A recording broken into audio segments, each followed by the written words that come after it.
Welcome to Season 3 of the Broken Banquet. Ashley's settled in Houston. I'm still in Costa Rica. But we're both really excited about bringing you more conversations about missions. We hope you'll enjoy this episode.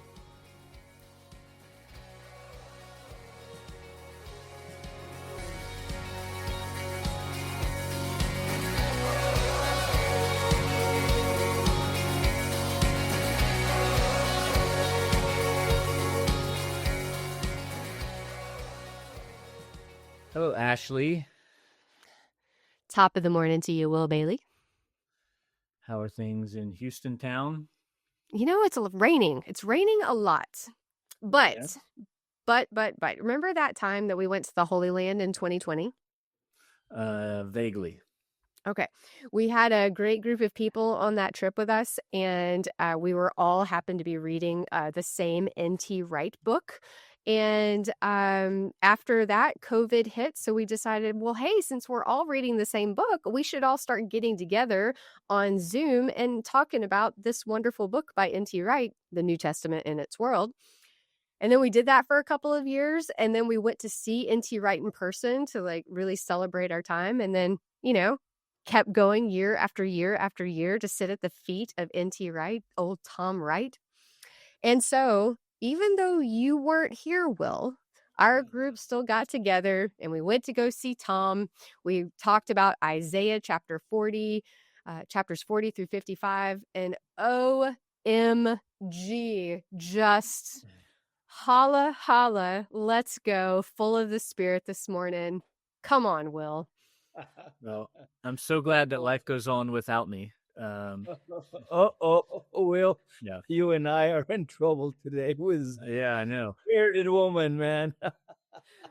Yeah, normal Ashley is enough. Fired up Ashley that's something else. Come on. That's good. I'm so glad that you guys are still doing that. I know it's a wonderful group that has grown out of that, and the fellowship that you all have is wonderful. And I hope that I can get back into the group at some point. It's just a matter of figuring out, well, mostly what are you going to read next? Because Right, exactly. But yeah, that's great. I'm glad you got to see everybody, and I'm sure Tom would have been really disappointed if you guys hadn't been there sacrificing chickens again and all that kinds of stuff at the altar of NTW. We did talk a lot about idolatry, so there's that. Yeah. And we did tell him that you wanted to be there, but that you couldn't because you were hosting so many wonderful people from around the United States. And he said, well, tell that Josiah William Bailey IV that I miss him. Yeah, I'm sure that was a big concern of his. Yeah. Well, how you doing? Good. It's been a busy week. Full house. They all went to church last night at the two different churches in our community, and it was amazing. Lots of Holy Spirit, and really, really good. It's wonderful when teams come who are prepared and open to participating in worship in that way, and really connecting with their brothers and sisters here, and allowing them to worship together like that was really, really good. I was at home with Isabella, but I've gotten lots of good reports this morning. So very excited about that. Today's their last day in the communities, and then tomorrow they'll go do something fun before they go home, and we'll drop them off and pick up another group. So the carousel is at full speed. Well, bless you. We'll be praying for your stamina for the summer. Thank you. Yeah. Well, hey, I get to introduce you to one of my new favorite friends, and even more so of my favorite friend. He is my husband Christopher's favorite friend. Okay. They hit it off. They're two peas in a pod. You are just going to love him. He hails from Medellin, Colombia. He works with a ministry called Conectar Global. Will Bailey, it's my pleasure to introduce you to Juan Bravo. Hello, Juan. Bienvenido. Gracias, Will. Me encanta conocerte y saber que estás por aquí cerquita, hombre. That's right. One of my wife's favorite places to visit is Colombia. So she just got back from Cartagena and Barranquilla recently, and maybe we can make it down your way sometime and come and see you in person. Mi casa es tu casa, Will, whenever you want to come down here. You have missed the best of Colombia, Medellin. I have to It is. admit that before we went several years ago together. We went to Bogota to see some friends. I had zero concept of how big Colombia actually is. Because we were asking about going and visiting some different places while we were there, and they're like, "Oh yeah, that's a 4-hour flight." We had no idea. I mean, we just kind of felt we'd jump in the car and drive to the next, city that you've heard of. And so there's a lot of Colombia to explore, and yeah, we look forward to. And let me tell you something you probably don't know. I'm from Antioquia. Antioquia is our province. Uh-huh. Antioch. Uh-huh. Okay, Yeah. in English, it's Antioch. Antioquia, and the capital is Medellin. But our culture in Antioquia is very similar to the Costa Rican culture. And I was going down to Houston one day, and we made a stop in San Jose, and this businessman investing in banana plantations in Costa Rica sat beside me, and he said either Costa Ricans influence Antioquia or vice versa, but we're very similar. Yeah. I bet it's mutual, but there's a lot of times that when Yolanda and I are back in the States and we're speaking Spanish and getting to know people, they assume that that's where we're from, is from Antioquia in Colombia, that they don't assume we're Costa Rican. And it's because the Spanish, I think, is so similar. So yeah, that's fun. And the It'll culture, fit right in. open nation. I think our province is bigger than in the whole Costa Rica. Uh-huh. Yeah, well, a lot of people can say that one. Well, we actually talked about Yolanda coming with me and Chris in September. So let's keep Yeah, going down that journey. one of these days it'll happen. I don't think this year it's just not Yeah. going to work out because of some other stuff that we've already got on the calendar. But definitely, I'm sure that at some point, it's so easy for us to get down there. So we'll make. And Yolanda is Costa Rican, Josh? Yes, Will? yes, yeah. Yolanda is from here. Grew up here. Grew up in the church here, and we met. I spent a summer here with a pastor and his family before my last year of seminary. And the first weekend that I was here, Yolanda and I met, and we knew by the end of that summer we were going to get married. So I went back and finished school and then moved here in 2003, and we got married shortly thereafter. So, yeah. I was born in Medellin, and then we lived briefly in Connecticut, where all my family lived, and we moved there, and then moved back in 1969, and then a short-term missions team from Abilene, Texas, came down to Medellin, and they had a very attractive girl. So it isn't the gospel that attracted me; it was this girl, and I was just full of it. Okay, I did not accept anything from her as far as spiritual, because I was already Catholic with nuns and priests on both sides of the family, and I never accepted anything from her. I wanted her, not her vessel, right? And the same day she returned, I had to surrender, and the Holy Spirit came to my life, and that's how my journey started here in Medellin. And then I met some friends, and we lived together, and we sought the Lord. We wanted to know what to do with our lives. We wanted to go in a different way than just the religious, the status quo of the church at that moment. We were not attracted by that at all, and so then had to come back home and started a printing company, and that was in the early '80s, and I had it for 19 years, and that was a great schooling for me because I learned a lot. And anyways, and then Pablo Escobar, I consider him the prophet God sent to Medellin, because it put us all on our knees, and so that's how just came my midlife, second half. What do I want to do with my life? And sold everything, and then got an invitation from a friend in Atlanta. Hey, I need people to help me paint. Said, are you sure? Yes, and you can stay with me, with my family. Oh, closed everything, sold everything, and moved to Atlanta to paint. Can you believe that? And there, I was by myself. I left my family back in Medellin, right? My wife and 3 daughters, and they were all born here in Medellin as well. And she, and then I had to surrender to the Lord. I mean, the only future I had was Jesus. No, I had no work visa. I was not born to be a painter, and I had to surrender. And I felt one night the Lord just kind of ordaining me, and then was invited by Overseas Council, and Overseas Council offered us an opportunity to work with them, and here we are. Learned a lot. So, I mean, I already have some questions, and I hesitate to ask one just because I've met a lot of Colombians over the years, and every single one of them have been lovely. I think it's unfortunate that the thing that people, I think, so often relate Colombia to is a period of time that was very tumultuous, very tragic, very violent, and even though that's in a lot of ways in the past, it's still it makes me uncomfortable to know that that's the first thing that still comes to a lot of people's mind. You mentioned him, Pablo Escobar.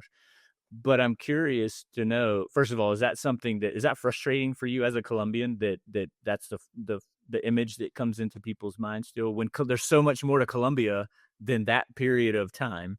Bad news always go faster, and we're not known for our.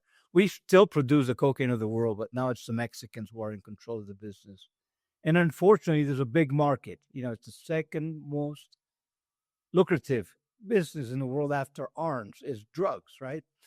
So there's a lot of money involved. But Colombia today is going through a very difficult time with our president, and he has allowed to all these narco groups to be funded and all that. So you just heard about Miguel Uribe being Yeah.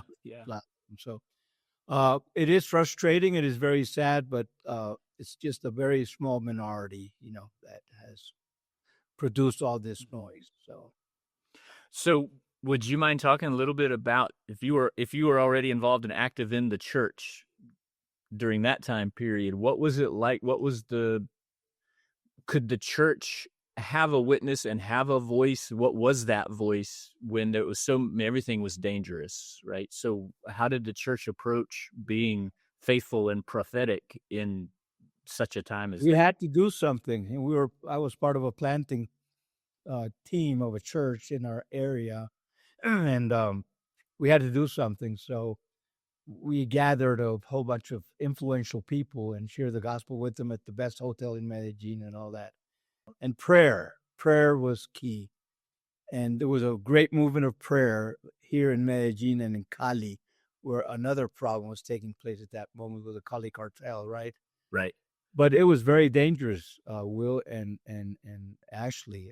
I'm sitting on a bullet myself, and a lot of my pastor, my friends, my neighbors, family members, they were killed because it was generalized violence. But guess what? Medellin was a Catholic religious stronghold. Very hard for missionaries to be successful in this culture because Catholicism can become like a culture, right? Mm-hmm. And God used that to break all that false security in religion. And many people came to Christ, and our church is going strong, and it's been growing ever since, and other churches. Well, I know it's a painful chapter, and I appreciate you sharing a little bit about that. So let's talk about now, Ashley. Tell me about your relationship with Juan and what's going on. Yeah, well, Juan was one of the first folks that I got to meet when I arrived at the Woodlands Methodist Church. And as you can tell, he's just a very shy guy. So it took forever for me to get to know him. But after, I wore him down a little bit with my charm, and he's come about just fine. But the church here has been in partnership with Juan for ages. Juan, how long? 25 years. Right. And so it's a long standing relationship. I know that God has called Juan through several ministries. So he started with Overseas Council, and I believe he had some time with ILI, which is International Leadership Institute. And now he's been called to Conectar Global. So I would love, Juan, if you want to talk us through a little bit about how God led you on that journey. That would be fantastic, because those three ministries are the Woodlands Methodist Church has a big footprint in each of those ministries. Still, all three. I was invited in Quito to, there was a COICOM conference there, which is a Spanish-speaking continental conference.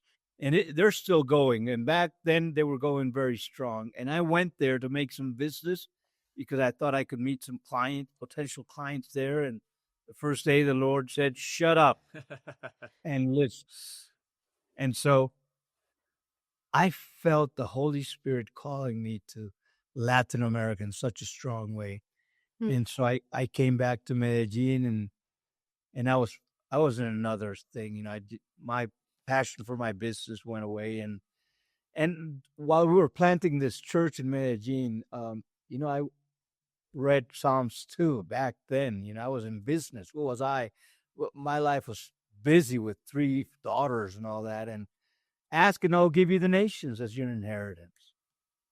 And I was so naive, and I said, well, if it says ask, I will start asking, right? And I started asking. And then the prayer of Jabez, way before it became famous, you know, Lord, enlarge my territory. And well, he knows how to answer those petitions, but he first wants to make sure that you're in his hands, that you're surrendered, you know. And so anyway, so we moved to Indianapolis, where Overseas Council is located, and the Lord confirmed the whole process, you know, with prophecy and all that. So Overseas Council was wonderful.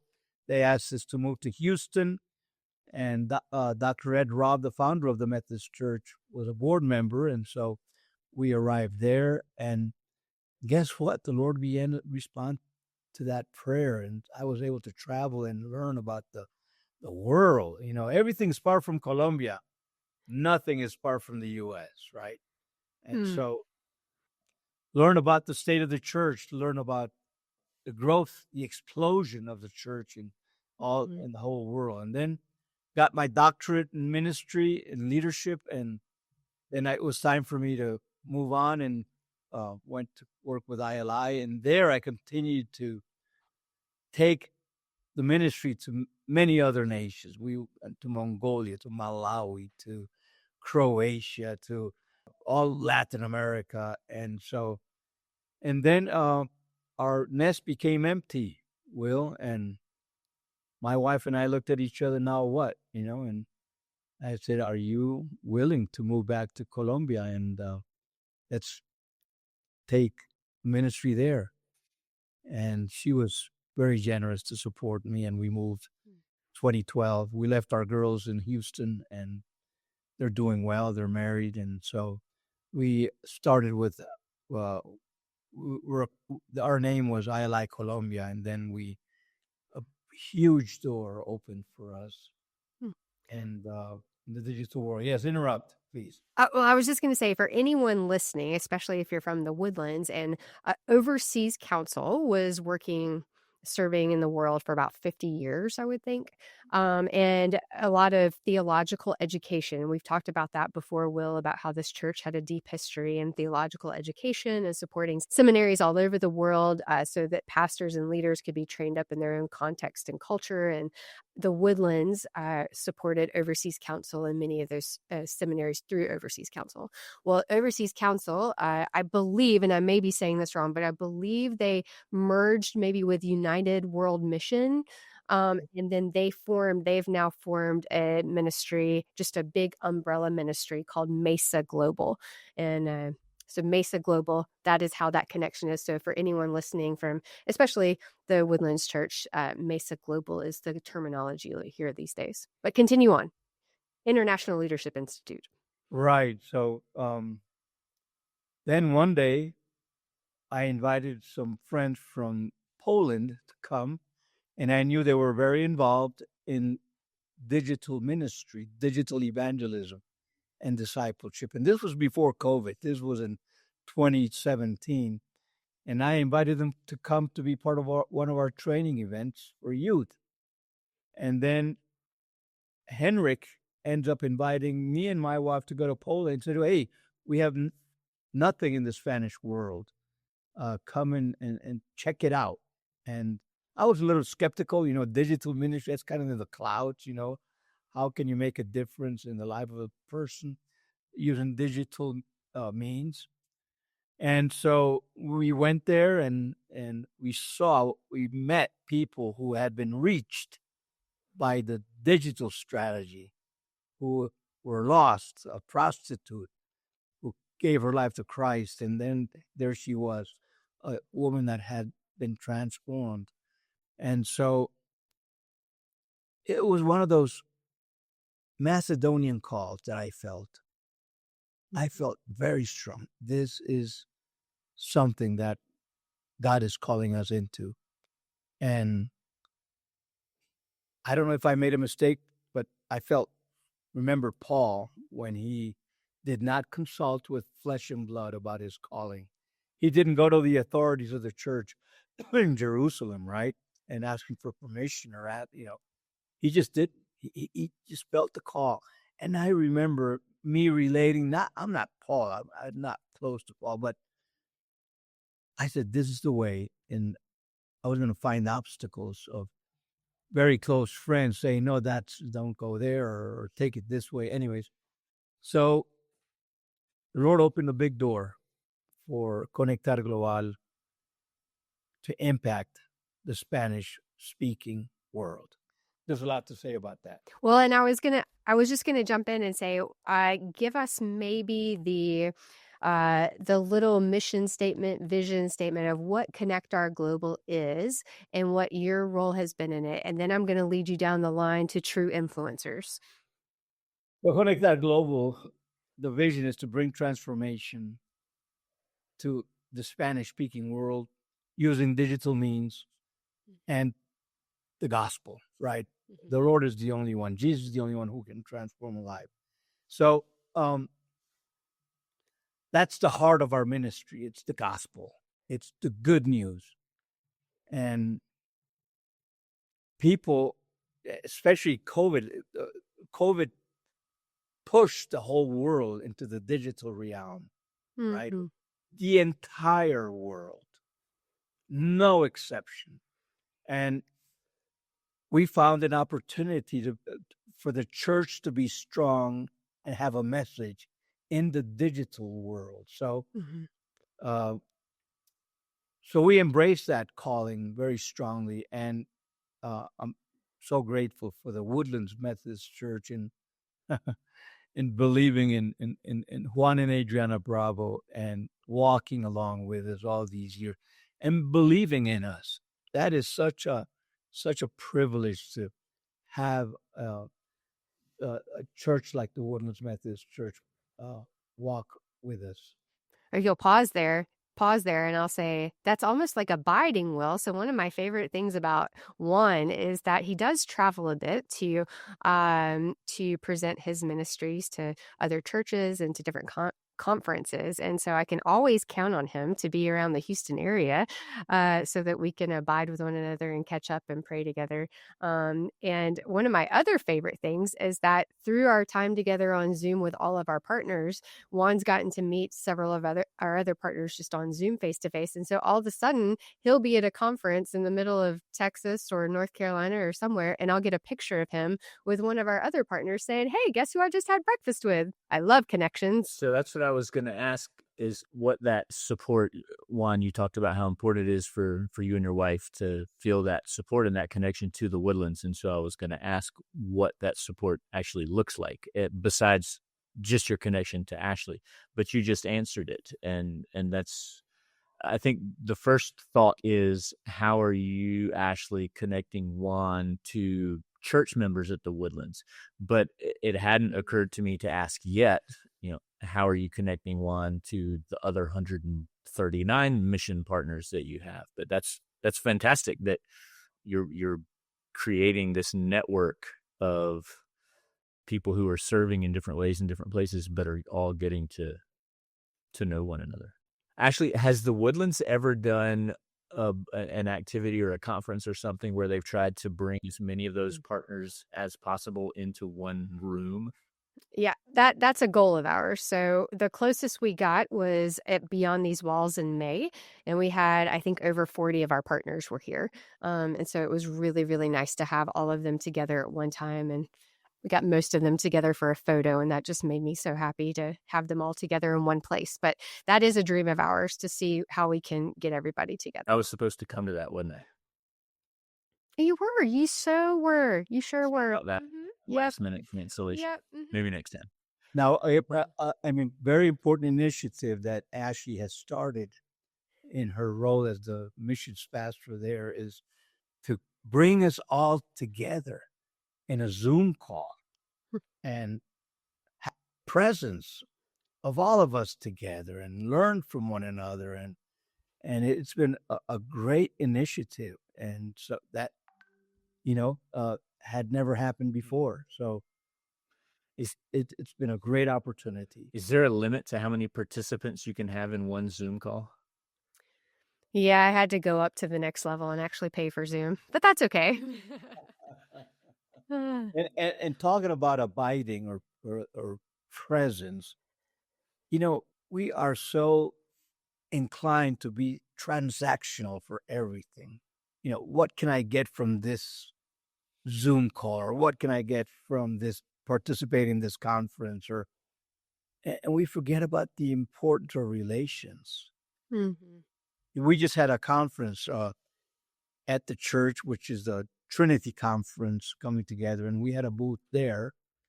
And I didn't come back with a lot of names and a lot of follow up to do, but our presence was there, and that is crucial because we have to stop being so transactional.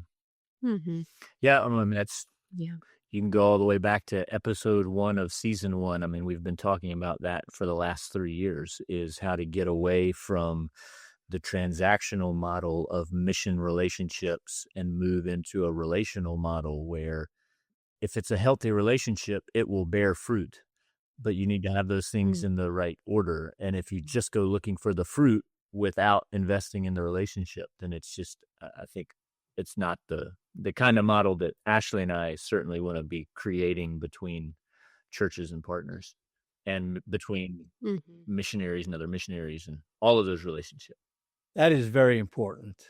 I think it's crucial. And we need to see our relations, our knowledge, our positions as we are stewards of those things. We don't own anything, right? And they don't belong to us. And we need to be free to share those things. In our culture here in Latin America, pastors are so, and even around the world, so protective, of what they have or what they know or who they know or the resources they have. And Ashley's not that way. And I'm so grateful. Well, I was going to say, Juan, with your staff that you have, one of the ways that you're continuously pouring into them and creating the community amongst your staff is you meet every week, right? On Zoom together, gather everyone together for prayer and for devotion. Can you talk a little bit about how that started and why that's been so important to the culture of your ministry? So Conectar Global creates content, and we upload it to a platform, and then we promote that content. We go out fishing. We throw out the net and try to bring people to one of our courses. And once someone who we don't know from somewhere around the world who speaks Spanish starts one of our courses, immediately we connect with an e-coach, a volunteer that we have discipled, that we have worked with. A volunteer. I want everybody to hear that. A volunteer.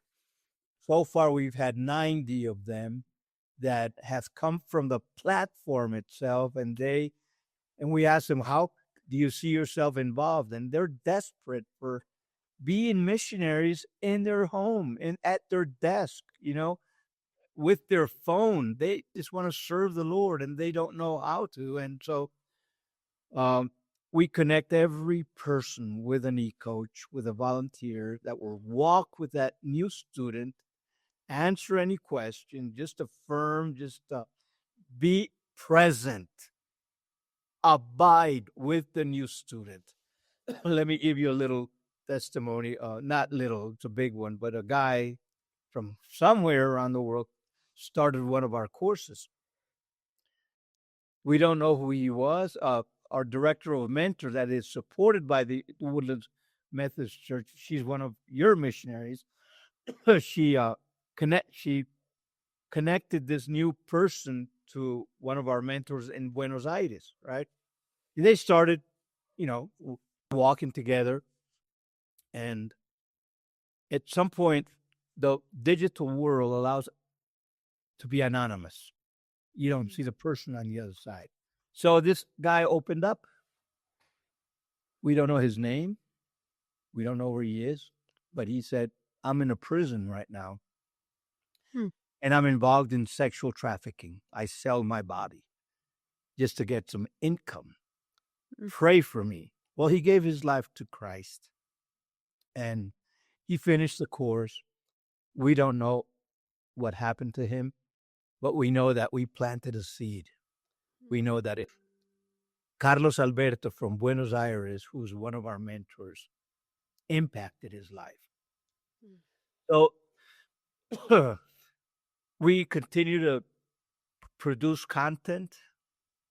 We don't translate. That's our policy, because there's great content out there that can be translated. Our policy is to create something that is culturally relevant, written by Latinos. And so we have two people that produce content. And one of them produces just for youth. We call that program True Influencer. Because everywhere we go, we find youth. And we find youth with a cell phone.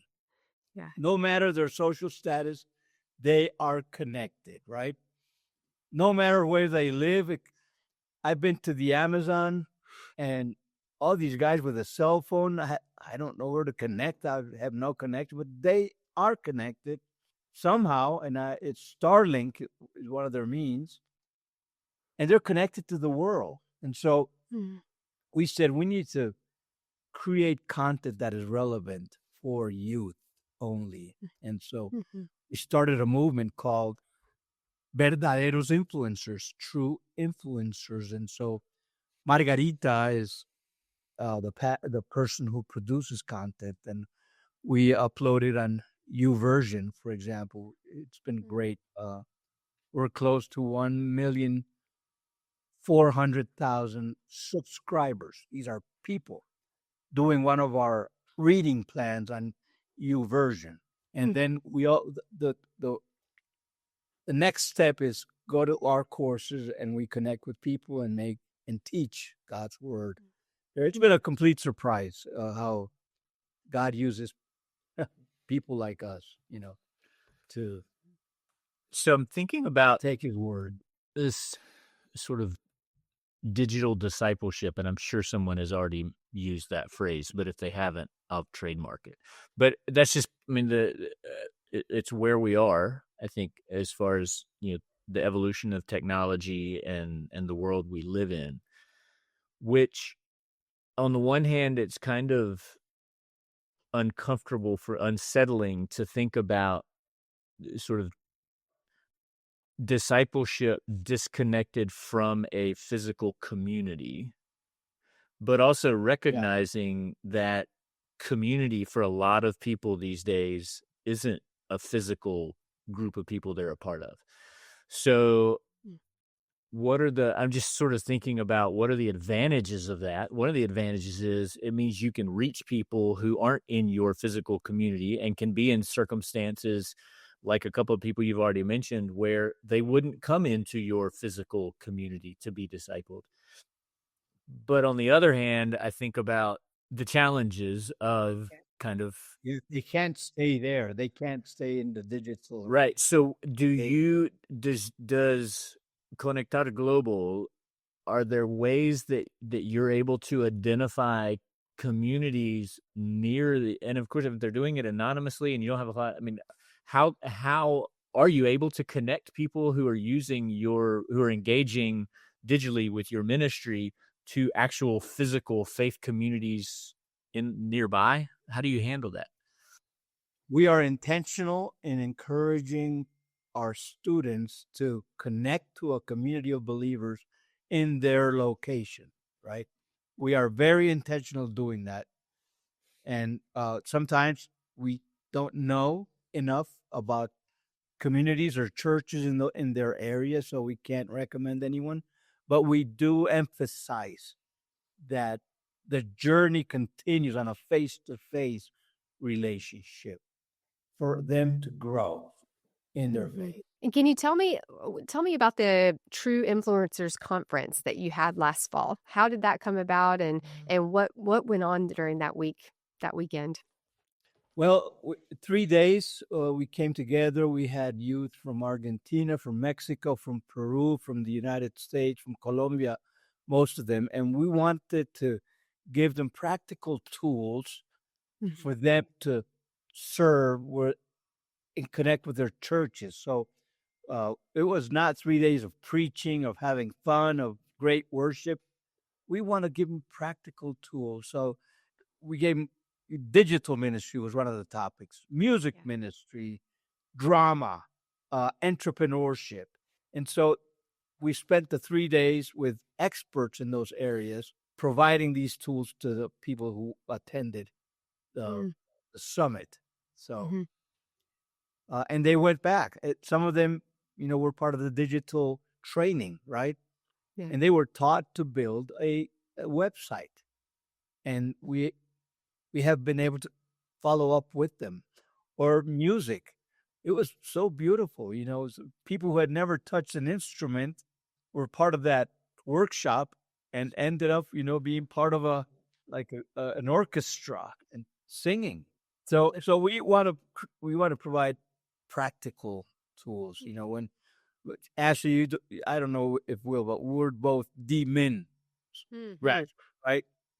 A D-Min graduate is we have to be so practical in our delivery. Correct. An artifact is what I had to produce. Really? I still don't know what that means. Yeah. But I had to produce an artifact. So I produced a 8-part series on how to have cross-cultural training with your mission teams and your church before you go on a trip. Was that your dissertation? It was. Good. Yeah, I did identified the gaps in cross-cultural partnership, especially relating in the context of Haiti. And then that was the problem section, and then the solution section was how to build the bridges between those gaps that I had found. So what has been really interesting, I put my dissertation into an AI program that created a 26-minute podcast of walking through my dissertation. And it was amazing. I've never sounded so smart, Will. Wow. That's a good idea. It was really cool. It's also scary just to think about how many people are going to abuse something like that. And it'll be the dissertation is something that's produced that way, No, I had to put in all of the information, like that was my own, and then it created that podcast. Because you're an ethically thinking person. I'm afraid that there are people who aren't, who it's just gonna. I don't know what's gonna happen to higher education, but that's a whole different podcast, isn't it? Yeah. I did my dissertation on stewardship and philanthropy in a Latin American context, and I was the one who learned a lot. And I came to the conclusion that Catholics, that's where most of the wealth is concentrated in supporting their own hospitals, schools, all their initiatives, because they trust in those organizations. In our evangelical world, we're just starting there. We're just starting to create confidence. Mm-hmm. And what I learned with Overseas Council and with ILI was the governance piece, the stewardship, the accountability. And we copied that model here in Medellin with Conectar Global. We want to make sure that people trust us. Yeah, that's smart, because there are an awful lot of evangelical leaders who don't instill confidence. And have made it really difficult for people to trust. Well, I was going to bring this to a close and just ask, Juan, is there anything that we have not asked you that you wish we had asked you about? I hope I did not disappoint you. No. Oh my goodness, you're never a disappointment. Yeah. Never a disappointment. No, it was great to We appreciate you. Great to meet you. Great to meet another one of Ashley's friends. We're so excited for her and for Chris and for the community that they are a part of now, and all of these wonderful servants that they're getting to know and getting us connected to. So really appreciate you taking the time to talk to us this morning. It was my pleasure. It was my honor to be with you guys, and great meeting you for the first time, Will. Remember, mi casa es tu casa here in Medellin. Muchas gracias. I can't say that in Houston, even though I have 3 homes there, but they're not mine. Well, and I was going to say, Will comes to Houston pretty frequently. I'm going to say 3 times a year. So the next time he's in town, we're going to have a Broken Banquet party and invite all of our guests so that he can meet them in person. Yeah, that'd be awesome. Actually, it's very exciting to see the covenant at Creekside. Their PBS adopting Conectar Global to. Oh, well, and that's a great thing. Let's talk about that just for a second. Yeah, that one of the fruits that came out of the relationship that Juan and I developed is that the Woodlands Methodist Church does have several campuses, and our Covenant at Creekside campus, the campus pastor came to me and said, we have a great footprint in our local mission area, but we are ready to really jump into what it means to partner internationally. And the Spanish pastor at the Creekside campus is from Colombia. And so I said, what would be a great connection because of just the existing relationship and the cultural piece already there is what if we connected Covenant at Creekside directly to Conectar Global and Juan Bravo. And so sure enough, Juan met with the campus pastor Pierce. They've had good chats. Dario, the Spanish pastor, has also been a part of that. They've had great talks, great connections. Juan has been to the church services there. I believe Pierce is coming down for the True Influencers Conference later this year. And Dario just joined Juan in Poland at the digital conference. So I love how the connections are coming together. They're just the fruit of the relationships that we already have. So it's just a beautiful, deeper level, this connection. Yeah, we do camps, Will, and we do youth festivals throughout the country, remote areas that are full of youth, but we seek to impact. We go to those places to serve that community, that village, and parents, and we take different workshops and recreation, and then we identify young leaders and we bring them to camps. And so we want to duplicate that model with Creekside, with Covenant, Ashley, because it's very effective. Like we have a church at Bay Harbors sending a team. And so we're bringing all these kids that we have met throughout the year to invest in their lives. 90% of them are non-Christian. Hey, if you ever want to gather those leaders up and do some sort of an activity for them here in Costa Rica, we have room for you here. Thank you. We have room for 72 people here. So I'd love to explore maybe that idea at some point and do some sort of a gathering here in Costa Rica and could incorporate some of the young church leaders from here as well, maybe. Juan, mucho gusto conocerte. Espero que nos vemos en persona muy pronto. Que Dios le bendiga mucho. And gracias por estar en el banquete roto. That's the first time I've said the Broken Banquet in Spanish. El banquete roto. Banquete roto. Banquete roto. Roto. Oh, I did it! Is that the first time you've ever rolled an R? It doesn't ever come out. I try. We're going to practice it here when you come in September. Don't worry. Okay. Hey, Will, the same, brother. Congratulations. Yeah. Talk to you soon. Ashley, God bless you in my prayers today. Thank you. Thank you so much, friend. Hey, bye, Ashley. Bye, Will. Ciao.